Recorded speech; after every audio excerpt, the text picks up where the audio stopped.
वालेकुम, मैं हूँ प्रिया रंजू जो कि लाई हूँ एक नया एपिसोड जिसमें हम बात करते हैं कि किस तरह से लोगों ने क्या-क्या अचीवमेंट की और आज ऐसे ही गेस्ट हमारे पास हैं जो बात करेंगे वीज़ा कंसल्टेंसी, स्टडी वीज़ा और इमिग्रेशन प्रोसेस के बारे में और बताएँगे कि क्या प्रोसीजर होता है, क्या हर्डल्स होती हैं, क्या वीकनेसेस होती हैं, क्या स्ट्रेंथ होती हैं। तो हम इस हवाले से भी जानेंगे प्लस उनकी अपनी जर्नी कैसे स्टार्ट की उन्होंने क्या चैलेंजेस फेस किए, क्या उनकी स्ट्रेंथ रही और क्या सपोर्टिव मेजर्स उन्होंने लिए जिसकी वजह से वो आज एक कंप्लीट फर्म को रन करें। So we have the awareness consulting CEO Syed Raza साहब। अच्छा सर, अगला सवाल मैं आपसे करना चाहूँगी कि बहुत सारे लोग अप्लाई करते हैं और बहुत सारी चीज़ें ऐसी होती हैं जिनको फोकस करना होता है और जिनको मतलब बहुत सारी ऐसी चीज़ें होती हैं जो नेग्लेक्ट हो भी जाएँ तो मसला नहीं है। तो आपने बात की एलिजिबिलिटी क्राइटेरिया की, तो वो कौन-कौन सी ऐसी चीज़ें हैं जिनका फोकस जो है वो एक्सेप्टेंस पे जाता है और जिनकी नेग्लिजेंस जो है वो रिजेक्शन पे जाती है? इसमें अगर मैं स्टडी पॉइंट ऑफ व्यू से बात करूँ, स्टडी पॉइंट ऑफ व्यू में जो सबसे इम्पोर्टेंट फोकसेस होते हैं वो ये होते हैं कि आपका जीपीए या परसेंटेज कहाँ है, क्या है, किस कंट्री के लिए अप्लाई करना है। हर कंट्री का अपना जो है वो क्राइटेरिया होता है, प्लस हर यूनिवर्सिटी का अपना क्राइटेरिया होता है। तो सबसे पहले जो फोकस करना चाहिए वो ये देखना चाहिए कि आपकी परसेंटेज क्या है जिस प्रोग्राम में अप्लाई करने के लिए जा रहे हैं। फॉर एग्जाम्पल, अगर एक स्टूडेंट जिसकी परसेंटेज 62% है यहाँ पर और वो कहते हैं कि मुझे एआई में अप्लाई करना है, उसकी ख्वाहिश है कि वो एआई में अप्लाई करना, उसकी ख्वाहिश तो हो सकती है, बट एआई की जो एलिजिबिलिटी क्राइटेरिया है वो 70+ का क्राइटेरिया है। सही। अच्छा, अब वो कंसल्टेंट से या किसी से बहस मुबाहिसा करके अपने को अप्लाई करा देता है, अप्लाई तो हो जाएगा, उसकी फीस भी चली जाएगी, एप्लीकेशन फीस भी चलेगी, बट उसका आउटकम नहीं आएगा। और अगर आउटकम आ भी गया तो वो आउटकम क्या होगा कि उसमें उसका टेस्ट लिया जाएगा, उसका इंटरव्यू लिया जाएगा, फॉर श्योर उसमें जो है वो उसमें वो कॉम्प्रोमाइज़ हो जाएगा, उसकी रिजल्ट हो जाएगा। तो सबसे इम्पोर्टेंट चीज़ है कि आप जिस प्रोग्राम में अप्लाई कर रहे हैं उस प्रोग्राम की एलिजिबिलिटी को असेस करें कि उसकी एलिजिबिलिटी क्या है। यहाँ पर जो सबसे बड़ा चैलेंज है कि हमारा पाकिस्तानी एजुकेशन सिस्टम जो कि बहुत ही अच्छा समझा नहीं जाता, उसमें जो लोगों की परसेंटेज यहाँ पर आ रही है और जो लोग एक्सपेक्ट कर रहे हैं बाहर के लिए, क्योंकि बाहर की पढ़ाई ऑनेस्टली स्पीकिंग बहुत मुश्किल पढ़ाई है, वो बैचलर्स की बात करें मास्टर्स की बात करें। तो जब यहाँ पर किसी स्टूडेंट की परसेंटेज इतनी कॉम्प्रोमाइज़ है, 60s में है, तो वहाँ पर अगर उसका एडमिशन हो भी गया और वो चला भी गया, उसके चांसेस ऑफ कॉम्प्रोमाइजेशन बहुत ज़्यादा है, उसको सस्टेनेबिलिटी नहीं हो सकेगी, अल्टीमेटली वो कॉम्प्रोमाइज़ हो जाएगा। तो सबसे इम्पोर्टेंट चीज़ है कि जी उसको पहले इस चीज़ पे देखना है। सेकंड क्राइटेरिया उसमें आता है कि जब आप अप्लाई करने के लिए जाते हैं तो उसमें आपको अपने फाइनेंशियल यानी कि स्पॉन्सर्स को जो है ना वो 100% इस चीज़ के लिए इंश्योर होना होता है कि आपका फाइनेंसर जो है या स्पॉन्सर जो है वो जेन्युइन हो। जेन्युइन से मतलब ये है कि उनके फैमिली मेम्बर्स हों, उनकी रियल इनकम होनी चाहिए, उसी से रिलेटेड उनकी बैंक स्टेटमेंट जो है वो होनी चाहिए। ये दो मेजर क्राइटेरिया हैं जिसकी बेसिस पे आपके कॉम्प्रोमाइजेशन एप्लीकेशन लेवल पे यानी कि एडमिशन लेवल पे या आपके जो है कॉम्प्रोमाइजेशन वीज़ा लेवल पे डेफिनेटली होती है। फिर तीसरी इसमें बात है, अब इसमें सारी बातें आप जाते रहेंगे तो स्टेप बाय स्टेप पीछे रहेंगे। इसमें एज ग्रुप का बहुत बड़ा फैक्टर रहता है कि जब आप बैचलर के लिए अप्लाई कर रहे हैं तो आपकी अगर एज 28 साल की है तो आपके चांसेस ऑफ कॉम्प्रोमाइजेशन है कि आपके कॉम्प्रोमाइजेशन होंगे, क्योंकि जो इंटरनेशनल क्राइटेरिया है वो ये कहता है कि मैक्स 25 साल, बहुत सारी जगहों पे 24 साल का भी है इसमें आएगा। साथ साथ ये भी आता है स्टडी गैप आपका कितना आएगा। अच्छा, कि स्टडी गैप आपका मिसाल के तौर पे आपने इंटरमीडिएट कर लिया 18 या 19 में कर लिया और अब आपका 6 साल का गैप आ गया है और या 5 साल का गैप आ गया, 24 साल में पहुंच रहे हैं। 24 साल जो 5 से 6 साल का जो गैप है ना वो एक्सेप्ट नहीं करती हर कंट्री, कुछ कंट्री एक्सेप्ट करते भी हैं, यूरोपियन कंट्रीज की बात करूँ, बट मिसाल के तौर पे मैं बात करूँ यूके की, यूके एक्सेप्ट नहीं करता, यूके 3 साल मैक्सिमम एक्सेप्ट करेगा। इसी तरह से जर्मनी की तरफ जाएंगे, जर्मनी एक्सेप्ट नहीं करेगा। तो अगर किसी स्टूडेंट ने 2019 में किया हुआ 2025 में वो बैचलर करने के लिए जा रहा है, नहीं होगा उसका, सही। तो वहाँ पर हो सकता है उसको कोई एडजस्ट जरूर करा दे कि जी, डिपेंड करता है किस कंट्री के लिए। हमें ये समझने की जरूरत है कि कुछ कंट्री हैं जो कि 100% गारंटेड वीजे की बेसिस पे एग्जीक्यूट होते हैं, कुछ कंट्री हैं जो कि 100% नहीं, उनका बट वीज़ा रेशो बहुत ज़्यादा होता है, लाइक 70%, 80%, 90% का वीज़ा रेशो होता है। तो इसको स्टूडेंट को ये समझने की ज़रूरत है कि वो किस कंट्री के लिए अपने को एलिजिबल चाह रहा है। 100% भी ऐसे हैं कंट्रीज जिसमें आप जा सकते हैं, 100% आपका गैप्स कितना ही हो डजेंट मैटर, आपकी परसेंटेज जो है वो बिलो 50 या 50 भी हो तब भी पॉसिबल है कि आप उसको एक्सरसाइज कर सकते हैं, बट डिपेंड करता है किस कंट्री के लिए कर रहे हैं। राइट। अच्छा सर, क्या कोई ऐसी प्लेटफॉर्म है या कोई वेबसाइट या कोई ऐसी सोर्सेस के जिससे खुद मतलब सेल्फ एनालिसिस बजाय अप्लाई करने के, पैसे देने के किसी कंसल्टेंट के, क्योंकि हम जानते हैं कि कुछ लोग सच भी बोलते हैं, कुछ झूठ भी बोलते हैं, कुछ आधा सच बोलते हैं, कुछ पूरा झूठ बोलते हैं, तो इस चीज से बचने के लिए क्या स्टूडेंट्स के लिए कोई ऐसी गाइडलाइंस हैं या जो अप्लाई करना चाह रहे हैं वर्क परमिट के लिए, वर्क इमिग्रेशन के लिए, कि जहां जाके वो पढ़ लें और थोड़ा सा? बिल्कुल है, हर कंट्री की, खासतौर पे यूरोपियन बात करूँ, यूएस की बात करूँ स्पेसिफिकली, इन कंट्रीज ने अपने अपने गवर्नमेंट लेवल पे अपनी वेबसाइट्स बनाई हुई हैं जिसमें जाके आपको उन वेबसाइट पे जाके अपने को असेस करके असेसमेंट के बाद से एप्लीकेशन को होता है। तो अगर एक स्टूडेंट चाहता है कि वो किसी कंसल्टेंट के जाता है, 100% पॉसिबल है कि वो खुद कर सकता है, बट उसको थोड़ा सा रिसर्च करनी पड़ेगी, टाइम स्पेंड करना पड़ेगा। कंसल्टेंट के पास जाने में जो बेनिफिट होता है कि उधर कंसल्टेंट की जो प्रैक्टिस होती है वो डेली की प्रैक्टिस होती है, दे नो कि जी हमें डायरेक्टली किस उस पे जाना है, तो उसको अगर उसके पास टाइम है और वो टाइम स्पेंड करने के लिए तैयार है, 100% कर सकते हैं। यूरोपियन लेवल पे कर सकते हैं, इटली में कर सकते हैं, जर्मनी में कर सकते हैं, फ्रांस में कर सकते हैं, स्पेन में कर सकते हैं, बहुत सारी जगह पे कर सकते हैं खुद अपने लेवल पे। बट बेसिकली पाकिस्तान में जो चैलेंज है ना, पाकिस्तान में चैलेंज ये है कि स्टूडेंट एक्चुअली खुद कुछ नहीं करना चाहता। वो ये कहता है कि मैं आया, रजिस्टर्ड हुआ, अब मैं आपसे पासपोर्ट पे वीजा लेके जाऊंगा। That is a big issue. ऐसा पॉसिबल नहीं है। किसी अगर कोई कंसल्टेंट आपको ये कहता है, मिसाल के तौर पर हम अपनी बात करें, मार्केट में 90% कंसल्टेंट ये कहते हैं कि जी हम आपका एसओपी खुद बनाएंगे।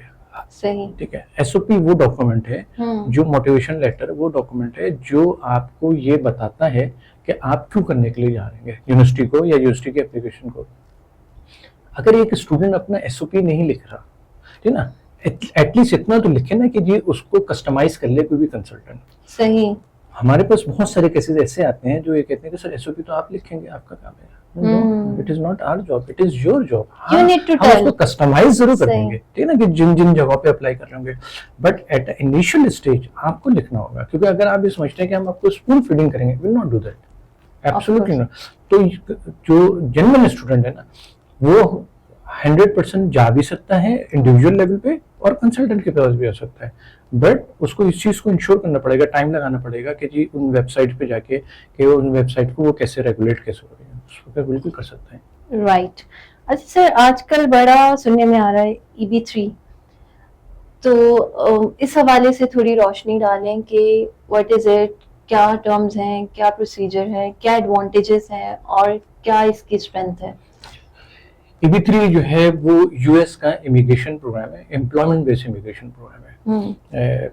ऑनेस्टली स्पीकिंग, इससे बेहतर प्रोग्राम यूएस का मैंने आज तक के नहीं देखा, जिसमें वीज़ा रेशो जो है वो 99% का visa ratio across world wide, किसी भी नेशनलिटी की बात करें। अच्छा, EB3 एक्चुअली है क्या, पहले तो बताता हूँ। EB3 जो है वो एम्प्लॉयमेंट बेस्ड है, जैसे मैंने बताया। एम्प्लॉयमेंट बेस्ड में जो ब्लू कॉलर जॉब्स हैं उनके लिए, तो उसके लिए किसी किस्म का एक्सपीरियंस नहीं रिक्वायर्ड है, किसी किस्म की क्वालिफिकेशन नहीं रिक्वायर्ड है। क्वालिफिकेशन नहीं रिक्वायर्ड मतलब मैट्रिक इंटरमीडिएट एटलीस्ट होना चाहिए, मिनिमम इंटरमीडिएट होना चाहिए। जो प्रेफरेंस हमारी है, उनकी रिक्वायरमेंट जो है वो 10 जमाते पास होना चाहिए, यानी कि 10th वाला भी EB3 में प्रोग्राम एक्चुअली रन डाउन कैसे होता है, उसकी एलिजिबिलिटी क्राइटेरिया क्या है, वो मैं सिंपल सा बताता हूँ। एलिजिबिलिटी क्राइटेरिया ये है कि आप सबसे पहले, आपको अगर आप इंटरमीडिएट हैं या मैट्रिक हैं तो उसके लिए आप एलिजिबल होंगे।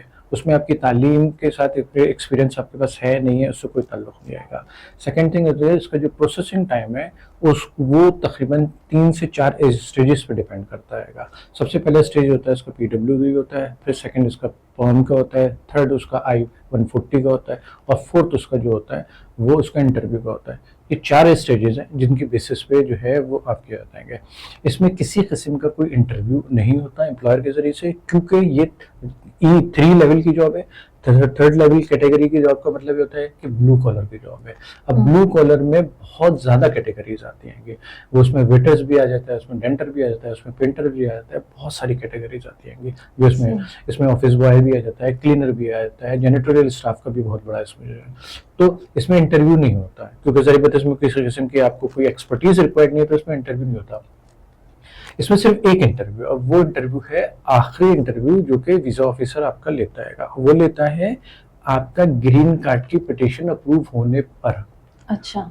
तो उसका मतलब है जो वो इंटरव्यू हो रहा होता है वो सिर्फ और सिर्फ कॉन्सुलर इंटरव्यू नहीं होता, मतलब he can not take decision to go और not to go because that the decision is already been taken by the USCIS. Okay. ठीक है ना, तो उसका वो सिर्फ ये इंश्योर करना चाहता है कि जो कैंडिडेट मेरे सामने आके बैठा हुआ है ये एक्चुअली वही कैंडिडेट जिसने अप्लाई किया था, जिसका I-140 का मतलब होता है ग्रीन कार्ड की पिटिशन अप्रूव होना। तो EB-3 जो है बिल्कुल उसी तरह से रन डाउन होता है जिस तरह से कनाडा की इमिग्रेशन होती है सही कि जी यहाँ से एज आप एमिग्रेंट जाते हैं वापस, लैंड होते साथ ही आप अपना ग्रीन कार्ड अप्लाई करते हैं जो आपका एम्प्लॉयर अप्लाई करता है। जैसे कनाडा में जो है वो 30 डेज के अंदर 45 डेज के अंदर आपकी परमानेंट रेजिडेंसी कार्ड आता है, उसी तरह से वहां पर भी आपका ग्रीन कार्ड आता है, 3 से 4 महीने में आ जाता है ग्रीन कार्ड। उसमें आपको 1 साल वहां पर जॉब करनी पड़ती है, उसमें वो जो कि कंप्लाइंस है 1 साल के बाद you have liberty to leave job और आप कहीं पर भी जाएं, क्योंकि आप as a green card holder वहां पर लैंड किए हैं। अच्छा, you will be moving as immigrant. Yes, it is an immigrant. Okay. तो इससे बेस्ट मेरे ख्याल में पाकिस्तान में या यूएस की भी हिस्ट्री में कोई और ऐसा वीज़ा नहीं है या प्रोग्राम नहीं है जो कि 100% या 99% का वीज़ा रेशो। इसमें चांसेस ऑफ रिजेक्शन है ही नहीं, किसी भी लोकेशन पे नहीं है, सिर्फ एक लोकेशन पे है कि एम्प्लॉयर ने जिसने आपको जॉब ऑफर की है वो वॉकआउट कर जाए। तो अच्छा। उसमें वॉकआउट करेगा फॉर एग्जाम्पल, तो वो आपकी जो जॉब निकली होगी वो आपकी कैंसिल हो जाएगी, आपको दोबारा एम्प्लॉयर तलाश करना पड़ेगा। सही। अच्छा, 2 चीजें इसमें पूछनी है मैंने। स्पाउस का क्या कंट्रीब्यूशन है अगर स्पाउस लाइक फैमिली के साथ अप्लाई करना चाहे? ड्यूरेशन प्लस फाइनेंस कितना चाहिए? अच्छा, इसमें पूरी फैमिली अप्लाई कर सकती है कि इसमें स्पाउस भी हो सकते हैं और बच्चे भी हो सकते हैं। अंडर 18 ईयर की जो है कि एज जो है वो सब बच्चे इसमें अप्लाई कर लेते हैं। इसका ड्यूरेशन पीरियड जो है ना वो जैसे मैंने बताया 4 स्टेजेस पे डिपेंड करता है।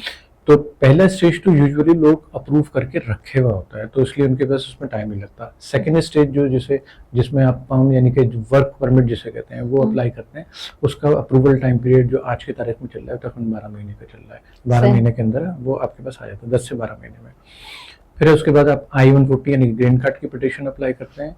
ग्रीन कार्ड की पिटिशन जो है वो भी तकरीबन 12 महीने है, तो 24 महीने का पीरियड तो आपके पास स्ट्रेट वे में 24 मंथ का पीरियड है। फिर उसके बाद से आप चले जाते हैं वेटिंग पीरियड ऑफ इंटरव्यू, जो कि हर कंट्री के हिसाब से चल रहा है, जो यूएस की ऑफिशियल वेबसाइट पे देखा जा सकता है। तो आप इसको कंसिडर कर सकते हैं 2.5 से 3 साल का ये टोटल प्रोसेस है। इसके अंदर आप एज अ इमिग्रेंट जो है वो यूनाइटेड स्टेट ऑफ अमेरिका में लैंड कर सकते हैं। फाइनेंस कितना? इसमें फाइनेंसिंग हर बेसिकली कंसल्टेंट की अपनी प्राइसिंग इंडेक्स है। इसमें जो मेन एप्लीकेंट होता है, फिर उसके बाद से उसकी फैमिलीज होते हैं।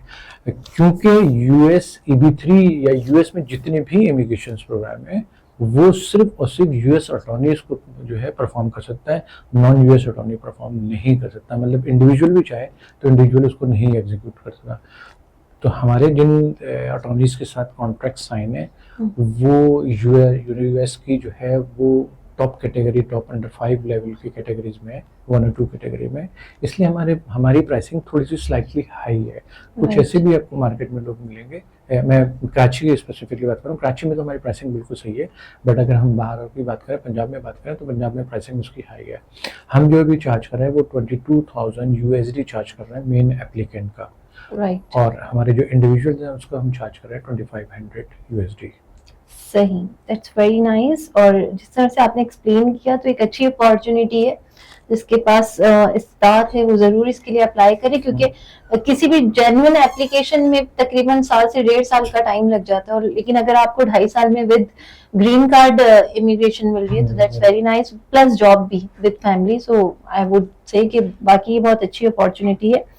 सेकेंड, जो स्टडी वीजा यूएस और जो यूके के हवाले से है और यूरोपियन कंट्रीज के हवाले से, उसके हवाले से थोड़ा गाइड करें, क्योंकि आजकल बड़ा ट्रेंड है, बच्चे जो है यहाँ पे हम देखते हैं इंटर के बाद चाहते हैं कि हम अपना ग्रेजुएशन या अपना मास्टर्स जो है वो इन कंट्रीज में कंप्लीट करें।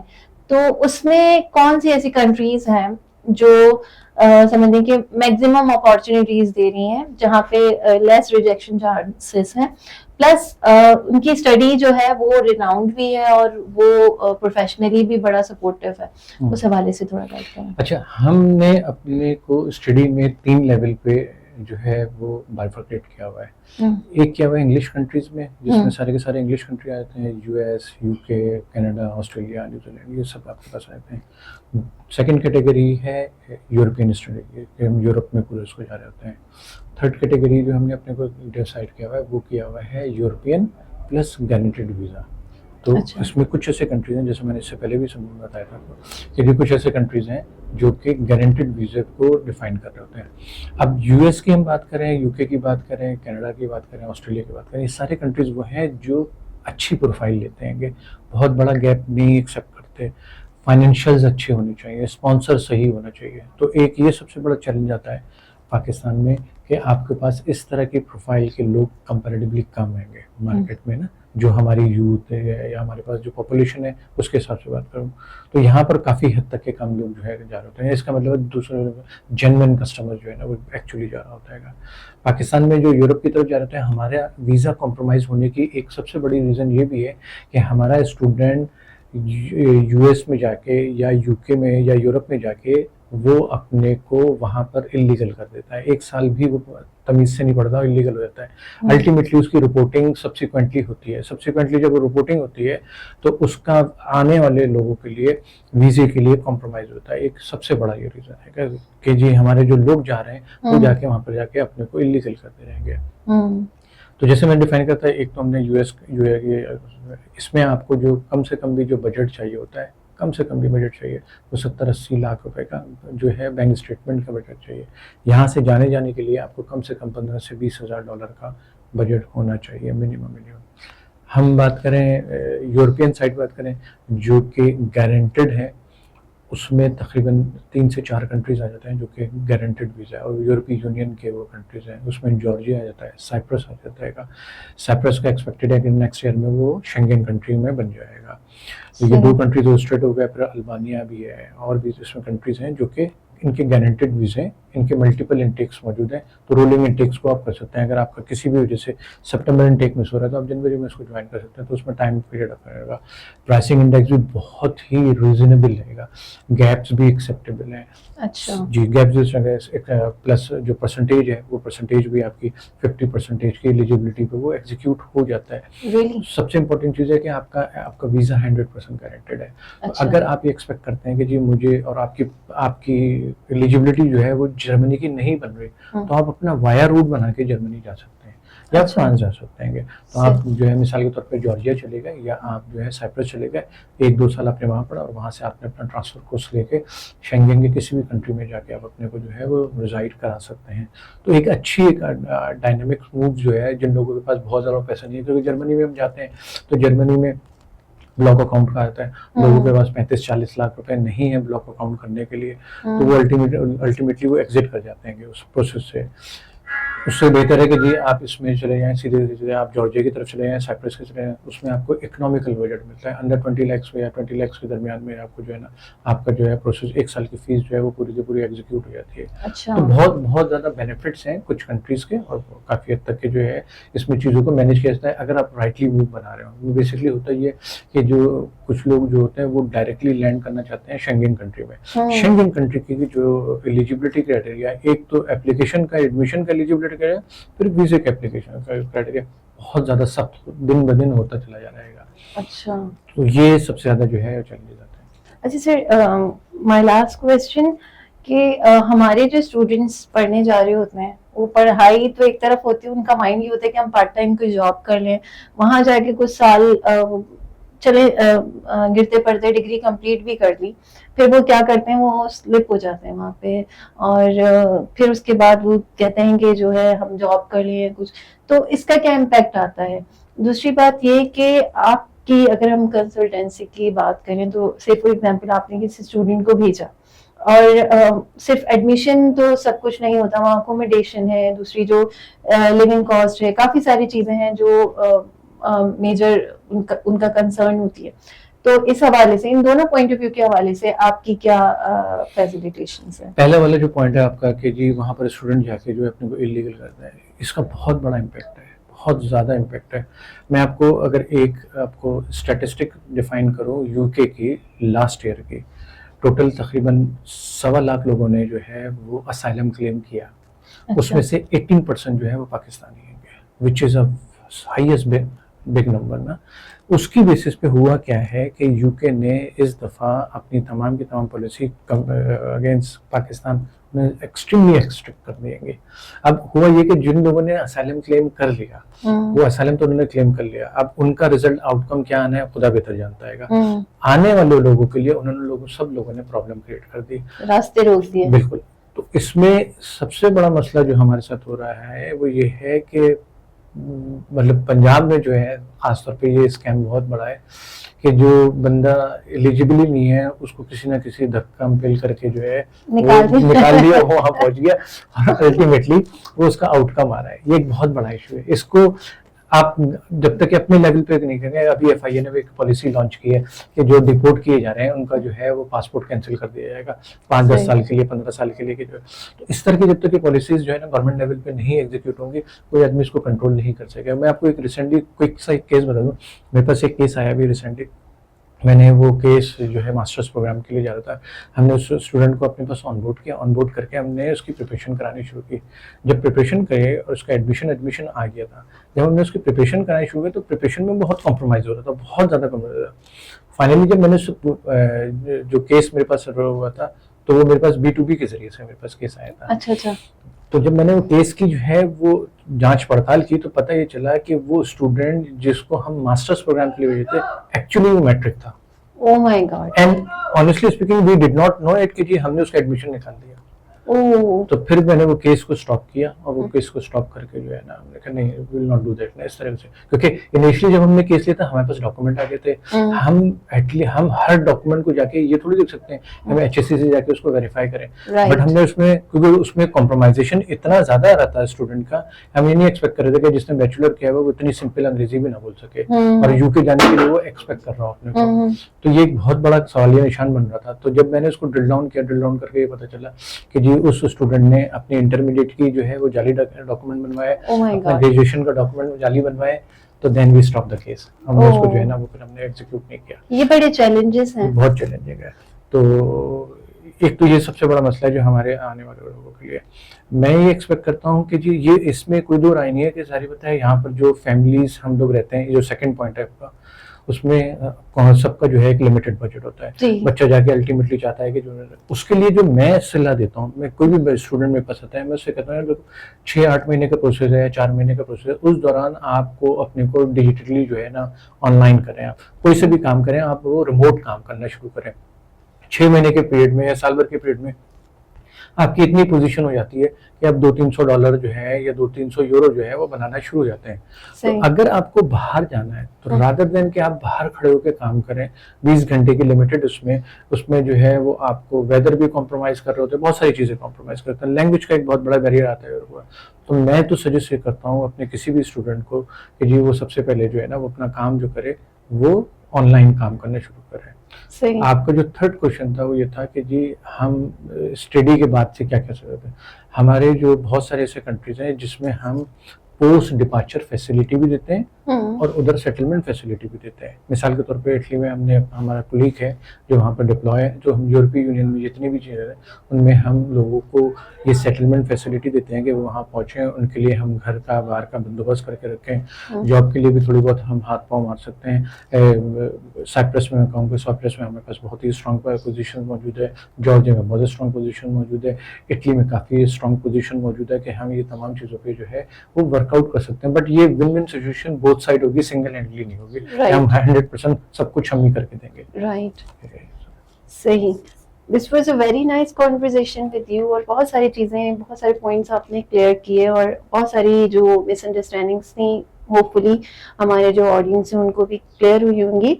सर एक जनरलाइज मैसेज यूथ के लिए, नेशन के लिए जो पाकिस्तान में है और मतलब जो स्टैग्नेंट हो गई है, किसी मकाम पे खड़ी है, आगे नहीं बढ़ रही है, आप क्या मैसेज देना चाहेंगे? इसमें मैं बेसिकली यूथ को ये सजेस्ट करूंगा कि सबसे पहले वो इस चीज़ के लिए मुतहम्मिल हों कि वो राइट कैंडिडेट के पास जाएं, राइट कैंडिडेट की बात सुने, वो क्या आपको कह रहा है, सबसे इंपॉर्टेंट चीज़ है। आपकी अपनी ख्वाहिश हो सकती है कि आप किसी डायरेक्टली उस जगह पे जाएं, बट आपको ये समझने की ज़रूरत है कि डेस्टिनेशन को अचीव करने के लिए ज़रूरी नहीं है कि आप डायरेक्टली डेस्टिनेशन पे जाएं। मिसाल के तौर पे अगर आपको इस्लामाबाद जाना है तो आपके पास 3 तरीके हैं, एक जहाज़ के ज़रिए से जा सकते हैं, एक बाय रोड जा सकते हैं, एक बाय ट्रेन जा सकते हैं। जहाज़ के ज़रिए से जाएंगे आपको टाइम कम लगेगा, पैसा ज़्यादा लगेगा। दूसरा सेकंड आपके पास है कि आप ट्रेन के ज़रिए से, उसमें आपको बहुत ज़्यादा टाइम लगेगा, पैसा कम लगेगा। थर्ड है आपके पास वाया रोड जा सकते हैं, जिसमें आपको मीडियोकर लेवल पे होता है। तो डेस्टिनेशन को अचीव करने के लिए ज़रूरी नहीं है कि डायरेक्टली डेस्टिनेशन पे अचीव किया जाए, आप उसके माइलस्टोन बना के भी उसको करते हैं, क्योंकि डेस्टिनेशन कभी भी कोई फाइनल डेस्टिनेशन कभी भी नहीं होती किसी भी कंट्री के लिए या किसी भी पोजीशन के लिए। आप एक टारगेट बैचलर अपना कंप्लीट कर लेंगे, आपके मास्टर की डेस्टिनेशन, मास्टर कंप्लीट कर लेंगे, आपकी जॉब की हो जाएगी। तो डेस्टिनेशन को हमेशा अचीव करने के लिए माइलस्टोन बनाएं, डायरेक्टली रीच करने की कोशिश ना करें। हाँ, अगर आपके पास कैपेसिटी है, फाइनेंशियली स्ट्रांग है, डेफिनेटली आप उसको जो है वो कर सकते हैं। Thank you so much. Thank you so much. And this was all for our today's podcast. And we had a very good conversation, which was very clear about immigration processes, study visa, and the challenges and the compromisation and acceptance and rejection of the visa. So I'm very glad to have you in my program, and very thankful to you. And surely we'll have another session with him, because के ऐसी information हमारी audience में जाती रहना चाहिए. So thank you so much, Sayyid Raza Saab. And with this, we just end up with our program. See you in the next episode. Keep watching Talk and Trend and subscribe to the Trend Point. Allah Hafiz.